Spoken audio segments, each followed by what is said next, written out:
సమాజానికి విజ్ఞప్తి, తెలంగాణ ఆదివాసీ సమాజానికి విజ్ఞప్తి చేసేది ఏంటంటే, జరిగిన ఎన్నికలు చెల్లుబాటు కావని చెప్పి సిటీ సివిల్ కోర్టులో జడ్జిమెంట్ వచ్చింది. ఆ జడ్జిమెంట్ని ఇంప్లీట్ చేయాలని ప్రభుత్వం ఏర్పాటు చేసిన త్రిసభ్య కమిటీకి కూడా మేము విన్నవించడం జరిగింది.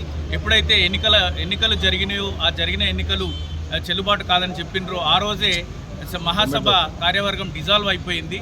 అయినా కూడా ఈరోజు అధర్మంగా అక్రమంగా కార్యవర్గ సమావేశాన్ని ఏర్పాటు చేస్తున్నటువంటి పరిస్థితి ఉంది.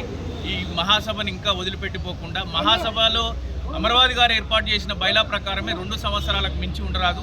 ఇప్పటికే వారు 12 సంవత్సరాలుగా కొనసాగినరు. ఈ ప్రక్రియను ప్రభుత్వ కమిటీని తను ఏర్పాటు చేసుకున్న బైలాను గౌరవించి తక్షణమే ఎన్నికలు నిర్వహించాల్సినటువంటి అవసరం ఉంది. అదేవిధంగా ప్రభుత్వం ఇచ్చినటువంటి 150 కోట్ల ఏదైతే స్థలం ఉందో దానికి ట్రస్ట్ ఏర్పాటు చేయాలనేటువంటి ప్రయత్నం జరుగుతుంది. 11 లక్షలు ఇచ్చిన వాళ్ళు మాత్రమే దాంట్లో సభ్యులుగా ఉండాలనేటువంటి ఆలోచన చేస్తున్నారు. ఇది తెలంగాణలో ఉన్నటువంటి వైశ్యులందరూ కూడా దానికి హక్కుదారులే. ప్రభుత్వం ఇచ్చిన దానికి ఒక ట్రస్ట్ ఏర్పాటు చేసి 11 లక్షలు ఇచ్చిన వాళ్ళే దాంట్లో సభ్యులు, వారికి మాత్రమే హక్కు ఉంటుందని చెప్పడం ఎంతవరకు సబబు అని ఈ సందర్భంగా వారిని ప్రశ్నిస్తున్నాం.